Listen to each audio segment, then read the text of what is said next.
काय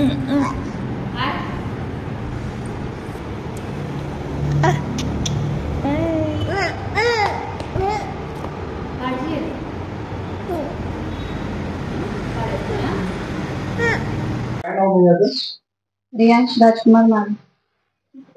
गाव कुठलं? मुरुड, लातूर. लातूर. काय मिळालं त्रास होता? त्याला चालता येत नाही, बोलता येत नाही. किती वर्षाचा? 1.5 वर्षाचा.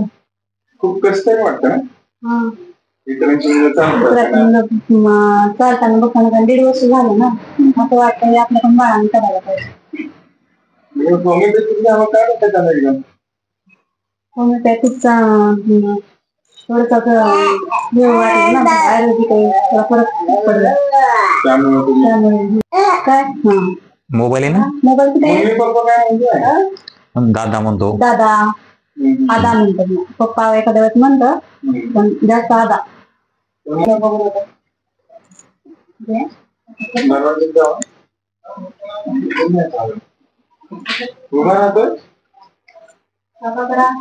चला या, चला चला.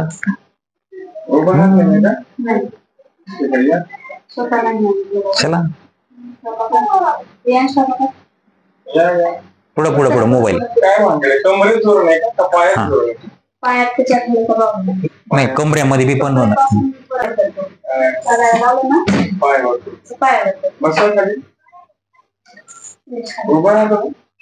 हा उभा धरून उभा राहतो. पकडून कशा थोडस उभं करायचं. स्टँडअप करा. चला स्टँडअप करा. स्टँडअप स्टँडअप करा. स्टँडअप कर. पडलंय. उभा कर. स्टँडअप करा. रियांश स्टँडअप. हा स्टँडअप करा. पकडायला स्टँडअप कर. स्टँडअप स्टँडअप कर ना. नाही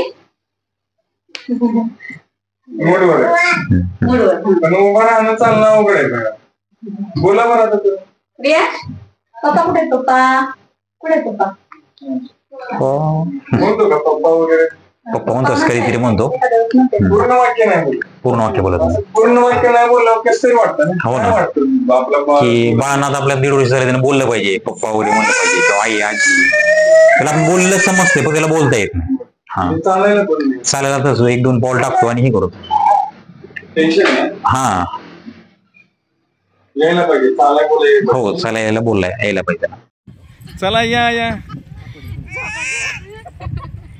पाय वर ताई, पायच वर करतो का तसं?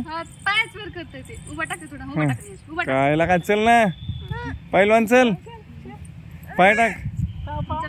चला पापा कर. नाटक करतोय ती, नकोच म्हणतोय ती. चला सोडा. हात सोड, हात सोड.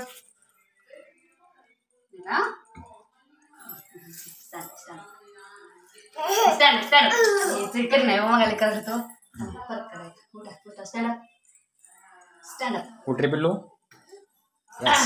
Good boy. गुड बॉय तू. स्टँड करायचं आता, नाही पडत.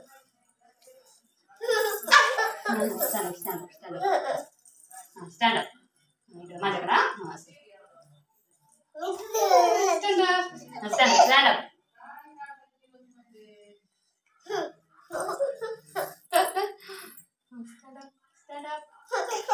स्टँड पडत नाही.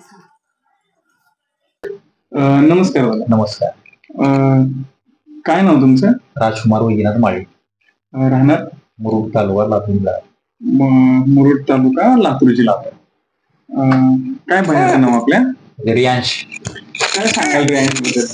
रियांशला स्टार्टिंगला दाखवलं होतं त्यावेळेस तो बसत पण होता. मान पण एक साईडला झोपायचं, मग स्वतः उडत नव्हता, काय नव्हता. जेव्हा ट्रीटमेंट चालू केली आमची PCV 4.5 महिने झाले त्यामध्ये. तो स्वतः सध्या उठून उभारतो, झोपायला धरून चालतो तो, आणि पायऱ्यावर तो स्वतः व्यवस्थित चालतो, उतरतो चढतो. काय बोलतो? हा उभारतो, स्वतः उभारतो. आणि 1 मिनिट उभारतो, तो सुद्धा पाऊल टाकत नाही पुढे. आणि पायऱ्या जेव्हा चढतो ना तो बसूनच चढतो. पहिले ते काहीच आणि तुम्हाला ह्याच्यामध्ये सुधारणा सुधारणा झाली. किती दिवसात सुधारणा झाली? हा. 4 महिने सुधारणा. बोलायला लागलाय तू? हा बोलायला. पहिलं बोलत होता असं? नाही कसा असायचा पहिला? बोलायचं नाही असं शाळा म्हणजे फक्त तेवढी हालचाल तेवढी होती एवढी नाही. आता जरा चांगली झाली हालचाल त्याची. मम्मी पप्पा मामा आत्या आबा असे भरपूर शब्द आहेत त्याचे. अप्पा म्हणजे जो मुलगा बोलतच नव्हता, बोलत नव्हता कसलंच बोलत नव्हता, तो मुलगा बोलायला असं म्हणायचं तुम्हाला? हे नाही ना खरं वाटत. म्हणजे त्या आईला काय सांगाल तुम्ही ज्यांच्याकडे असं बाळ आहे? नाही त्यांना असंच हे सांगायचंय की विश्वास आहे ह्याच्यावर होमिओपॅथीवर. की ह्या गोळ्यांनी आम्हाला तर चांगला अनुभव आलाय की माझा मुलगा चालायला लागलाय थोडा म्हणजे असं सोफ्याला धरून उभा टाकायला लागलाय चांगला आणि बोलाय पण लागलाय. काय काय बोलतात? भरपूर शब्द वापरते. आई म्हणते, पप्पा मम्मा मामा म्हणते, आत्या म्हणते. अच्छा शब्द वाढले. शब्द वाढले. तुम्ही बोला बरं जरा कसं बोलतो दाखवा. पापा म्हणते, पापा आबा म्हण, तुझं दत्ता म्हण बरं, दीदी म्हण, दीदी चाचा. समज किती वाढली त्याची? समज चांगलीच वाढली. आपण जेवढं त्याला सांगतात ना तेवढं त्याने कॅच करतो. दाखवा बरं ते डोकं नाही. बघा तुझं बघा काकांना तुझं हे लेग दाखव. लेग लेग हँड दाखव. Hand nose nose nose eyes eyes eyes कुठे? इयर. तमी कुठे तुझी? तमी नाही तमी नाही. अशी समज वाढले. खूप छान वाटतंय. ऍक्च्युली आता काय होतं की ज्यांच्याकडे असं बाळ आहे जो चालत नाही आहे बोलत नाही म्हणून कठीण जातं ना. हो कठीण जातं कठीण जातं. तुम्हाला कसं कठीण गेलं बरं? असं कुणी पण त्यानं सोबत असून त्यानं चालायला लागला पळायला लागला बोलायला स्वतः त्यानं स्वतः हाताला घेऊन खायचं हे करायचं असं म्हणजे तेवढा माझा मुलगा करत नव्हता. पण आता चांगला बोलतोय त्याला जे पाहिजे ते मागतंय. त्याला लॉलीपॉप खायचं म्हणजे लगेच तेव्हा असं करते.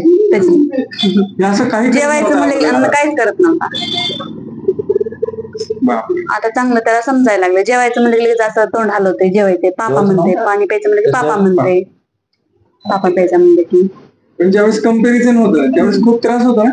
त्रास होतो म्हणजे आपल्याला वाटतं ना बघा सोबत एका ह्याच्या एजच्या असून दुसऱ्याचा ते मुलगा चालायला लागला आपला चला नाही ना असं वाटतंय. मग तुम्ही लातूर नाही का? मग लातूरवरून तुम्ही अकलूजला आलात नाही का? जिल्ह्याच्या ठिकाणावरून अगदी साध्या गावात. मग हे विश्वास तुम्हाला कसं तुम्हाला शक्य झालंय? होमिओपॅथी मध्ये थोडीफार माहिती होती.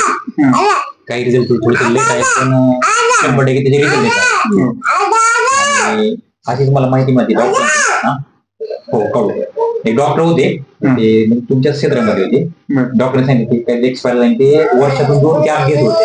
हो हो प्रफुल्ल विजयकर एक्सपायर ते अशा बाळांसाठी कॅम्प घेत होते. हो आमचे काही गुरु आमचे. मग ते थोडेसे त्या डॉक्टरांचे काय म्हणजे थोडं गायडन्स घेतलं आणि परत हे मग परत मला आपण पहिल्या चक्करला ज्यावेळेस आम्हाला थोडासा अनुभव आला की अरेकडे आपल्या थोडासा लेकराला फरक पडायलाय त्याच्यानंतर आम्ही परत एकदा आता आमची 3री वेळ आहे. तिसऱ्या फेरीतच आम्हाला फरक. हो बरं हा दवाखाना सर्वसामान्याला परवडणारा आहे का बरं? परवडणार आहे. म्हणजे बऱ्याच वेळा काय होतं की खूप खर्च काय बाहेर आपण बघतो नाही सगळं. तर त्या अशा सर्वसाधारण आईला काय सांगाल तुम्ही? सर्वसाधारण आईला असं सांगणे की इतर जर आपण बाहेर दवाखान्याने एवढा खर्च करतात तर त्याच्यावर थोडासा याच्यावर पण विश्वास ठेवून त्या गोळ्यावर विश्वास ठेवून थोडासा वेळ लागेल.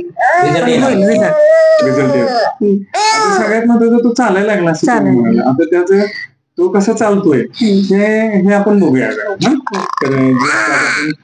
करूया उभा राहायचा जरा उभा नाही स्टँडअप करा स्टँडअप करा स्टँडअप स्टँडअप स्टँडअप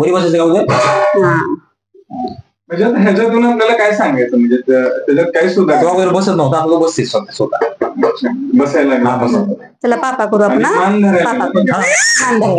हो पापा पापा पण काकाकडे जाऊ. पापा पापा पापा तुम्हाला काय सांगायचं? तो अजून पाऊल टाकतच नव्हता.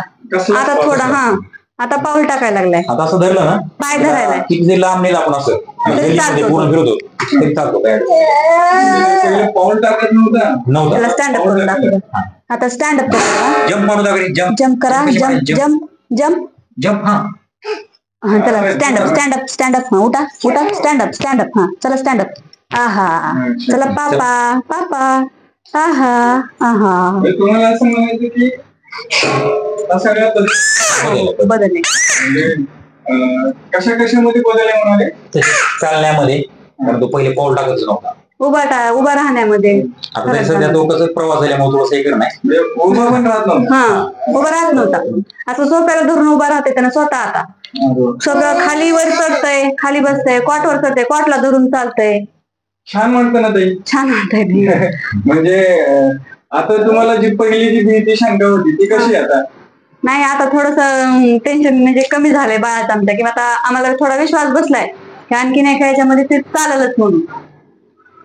ऍक्च्युली आता असं म्हणायचं की जी मुलं चालत नाहीत, बोलत नाहीयेत, नाही का, तर आता आपल्या सुविधाबद्दल काय सांगाल? की ह्या ठिकाणी ऍडमिटची सोय आहे, मुक्तांगण थेरपी सेंटर आहे, तर ह्या सुविधाबद्दल काय सांगाल? आम्ही 4 दिवस इथं थांबलो, ऍडमिट राहिलो. पण ऍडमिट म्हणून काही तुमचं ऑब्झर्वेशन पण राहते, काही गोष्टी तुमच्या पण लक्ष येतात आम्ही सांगण्यापेक्षा.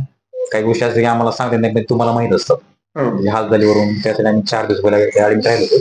तर सोय एकदम व्यवस्थित आहे, कम्फर्टेबल आहे, मध्ये आहे, खर्चिक बाब नाही. ते म्हणजे वैयक्तिक मला तरी वाटतंय खरं.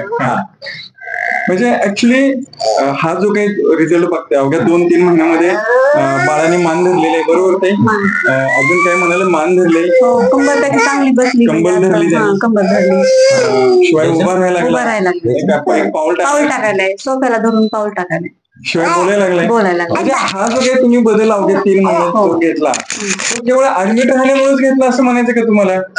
ऍडमिट राहिल्यामुळं थोडासा म्हणजे त्याच्या हालचाली काय आहे, त्याला कोणतं म्हणजे औषधी होईल ह्याच्यावर समजतं ना. खरं, म्हणजे ऍडमिट राहणं खूप गरजेचं आहे.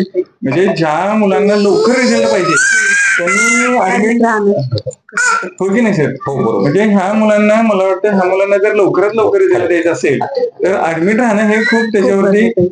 आणि बऱ्याच वेळा काय होतं माहिती सर, ओपीडी मध्ये मुलं बोलू देत नाहीत. म्हणजे तुम्ही मुलं सांभाळणार आणि काय सांगायचं, हो की नाही? तर ह्याबद्दल तुम्ही काय सांगाल?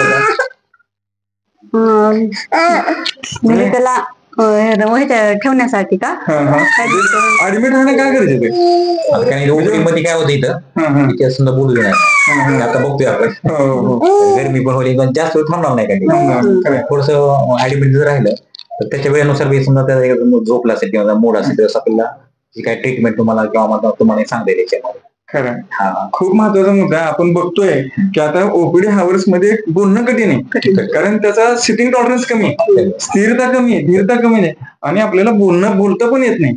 मग अशा मुलांना तुम्ही काय समजून घेणार आणि कसं औषध देणार? त्यासाठी जर तो मुलगा जर एक पाहुणा म्हणून 1-2-4 दिवस जर थांबला तर आपण त्याच्या छोट्या छोट्या हालचाली ओळखतो की बाबा त्याचे थिंकिंग पॅटर्न काय आहे, त्याची वर्तणूक समस्या काय आहे, आणि त्यांनी निश्चित रिझल्ट येतो. आणि हे फक्त आपल्याच गोळ्या दाखवा, आपल्या गोळ्या ज्या आहेत ना, हा गोळ्या एकदम दिसायला छोटे आहेत आणि बऱ्याच वेळा साबुदाण्याच्या गोळ्या असल्यामुळे ह्याच्यावर विश्वास बसत नाही. गोळ्याबद्दल काय सांगाल? नाही, गोळ्याबद्दल की औषध दिल्यानंतर बरोबर लागू पडते ना, हो की नाही? म्हणजे गोळ्या जरी दिसायला लहान असल्या साईड इफेक्ट नाही. ऍलोपॅथीमध्ये कधी कधी साईड इफेक्ट होतात कमी जास्त झाल्यानंतर, समजा वयामानानुसार त्याच्या डोस आहे, तसं काय आम्हाला काय वाटलं नाही. कधी कधी आमचे कोण 5 जी गोळ्या होत्या, कधी आम्ही 10 पण गोळ्या देतात आपल्या. आणि विशेष म्हणजे मुलं खाताना स्वतः खाता येतो.